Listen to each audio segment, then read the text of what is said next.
to propose that people do that is like sitting in this like ivory tower looking down and saying, well, why don't you just sell your kidney on the black market? Yeah, right? I heard that's a good way to go. Yeah.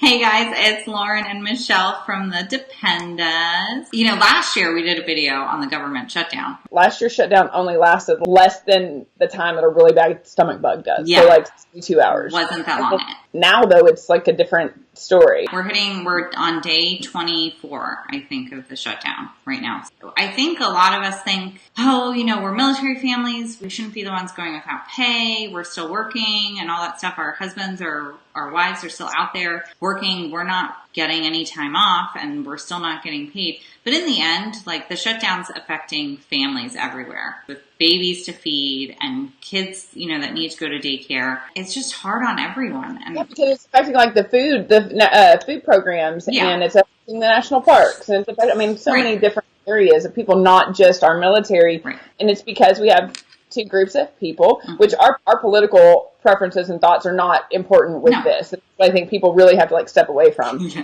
What's relevant is the fact that there's two groups of grown-ups that, again, are acting a little bit like toddlers. When Evelyn was like, she's my oldest, she had to be 2 because I didn't have Savannah yet. I made sticky rice with coconut milk. She refused to eat it. And I was like in this stage of parenting where I was like, if I don't make her eat this, she's going to think that like she can get away with anything. 2 hours. I sat there and I was like, just one bite, just take a bite and then you can be all done. Just one bite.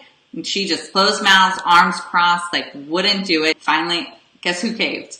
You did, because it was definitely me. Yeah. The fear in me is that in doing that, no one was harmed in Evelyn not consuming the sticky rice. Right, except me. Without the dinner because Evelyn didn't eat the sticky rice. Right. The issue at hand now is that there are people that are going to go without, that are going to have to work, and it's not just the individuals, it's not just the grown-ups, it's the families. I hear you, Swayze. And you hear Swayze talking. It's the families, and that stubbornness is they're missing the forest for the tree. Right, here. exactly. So, you know, we are seeing our fellow military people go without. We are at a base right now. I'm at STRATCOM, which is Strategic Command, and so we have all the different branches. There was a post sent out for our STRATCOM like key spouses that had some information, and there's a sign up list now for donations for Coast Guard families because of the branches of the military. The Coasties are the ones that are really feeling the brunt of this because although Army, Navy, Air Force, Marine Corps are DOD, we know that the United States Coast Guard falls under Department of Homeland Security. Right. So when the Coast Guard was established in 1915, I did a little Googling. It was stated that the Coast Guard shall be a military service and a branch of the Armed Forces of the United States at all time, and that their Department of Homeland Security, except when operating in service of the Navy. So the reason that is because for the military, there's this thing called Title 10, where the United States Armed Forces cannot act under domestic incidences, you know, in order to protect from like a coup or stuff like that, right?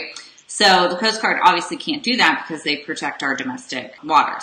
So they went under Homeland Security. So in this partial shutdown, this bill that was passed, basically the DOD was still funded so that we could pay the military, but they didn't put the Coast Guard under that.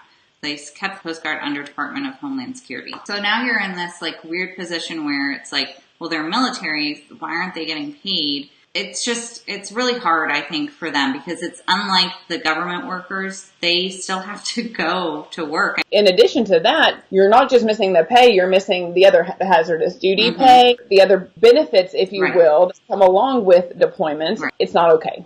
And some of the solutions that have been proposed kind of make me want to like throat punch somebody. I know. Have a garage sale? Have a garage sale. What are you going to do? Your whole neighborhood has a garage sale, but you're all having a garage sale to make money? Like, at it. Get a lemonade stand too if you need to pay for gas. But make sure you have a permit. I saw another one that was the non-active duty spouse to get a job. But you also are still taking the active duty member away from home. What do we do with our kids? Also, just for a timeline purpose, like when I started my job at the hospital. Yeah, it doesn't start right away.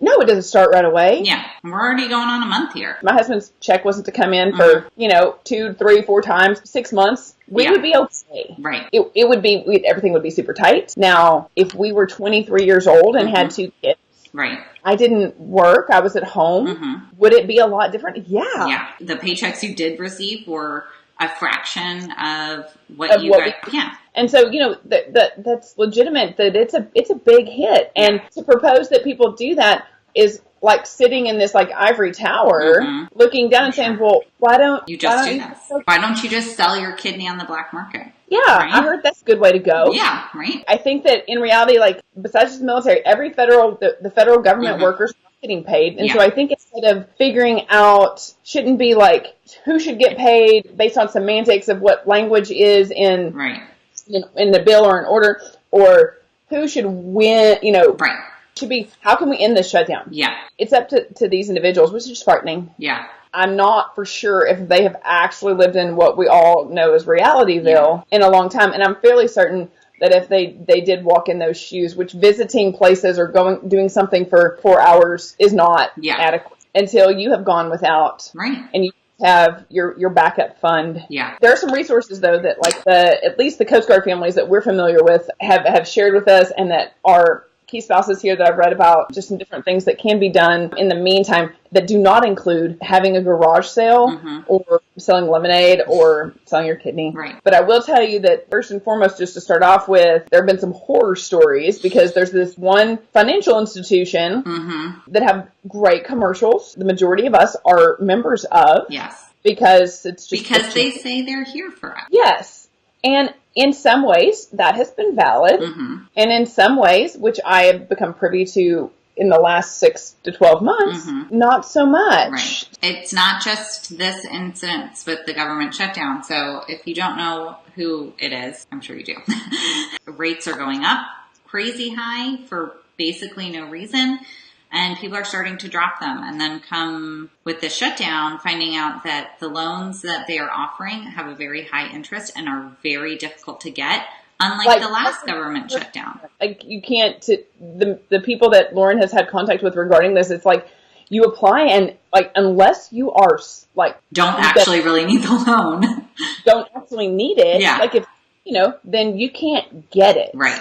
And you can't get it without a ridiculously high interest rate. Right. And obviously you don't know when you're going to be able to pay that back at this point.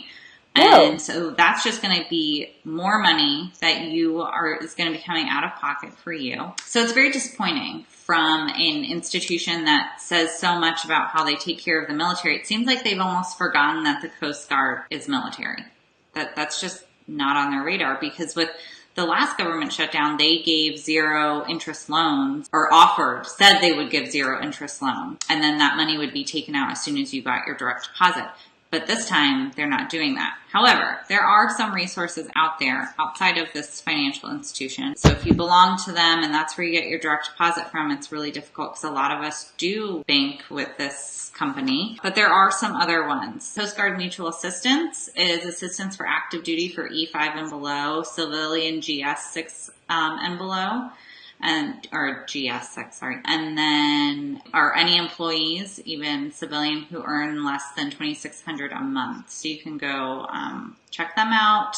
Let's see, we also have Navy Federal is a bank that's offering up to $6,000 for 60 days for loans, depending on the amount of your direct deposit. So you have to have banked with them already, and they will loan you. They have on their website, you can check it out, a table that says, okay, if you've earned this much, this is how much in a loan you'll get. And they'll give you up to $6,000 for 60 days. And then, let's see, there's one more. The American Legion is giving $1,500 0 interest loans to anybody, any active duty U.S. Coast Guard. You can apply on their website, and once you've been approved, they will overnight you a check. So those are just a few. And then up on Daily Mom Military, we just put up a post of a bunch of different other resources available to you. Coast Central Credit Union, Coast Guard Employees Credit Union, Massachusetts Military Support Foundation, Anne Arundel County Government if you're in Maryland, Adopt a Soldier, Chase Bank, Discover Card, US Bank. So there's a bunch on there. And then there's companies and, restaurants and stuff like that around some of the Coast Guard places that they're stationed that are offering, free or discounted food and stuff like that. And there's always food banks. Some different places that are offering like baby items. Yeah. And a lot of the bases, locations have, we call them airmen's attics, and like donate stuff or borrow stuff. Where you can get X amount during this time. And so to our Coast Guard families and to our federal employees, our prayers and our thoughts are going out to you. We are grateful for your service. Give you rock star cakes and high fives for all of the work that you do selflessly, and your families as well. So we want to say thank you. Anybody who's looking for these resources, we're going to link these to the bottom of this video, and as well you can check it out on Daily Mom Military. And if you guys have any additional resources that you know of, please put them in the comments below so we can help as many families as possible. Thanks, guys. Thank you.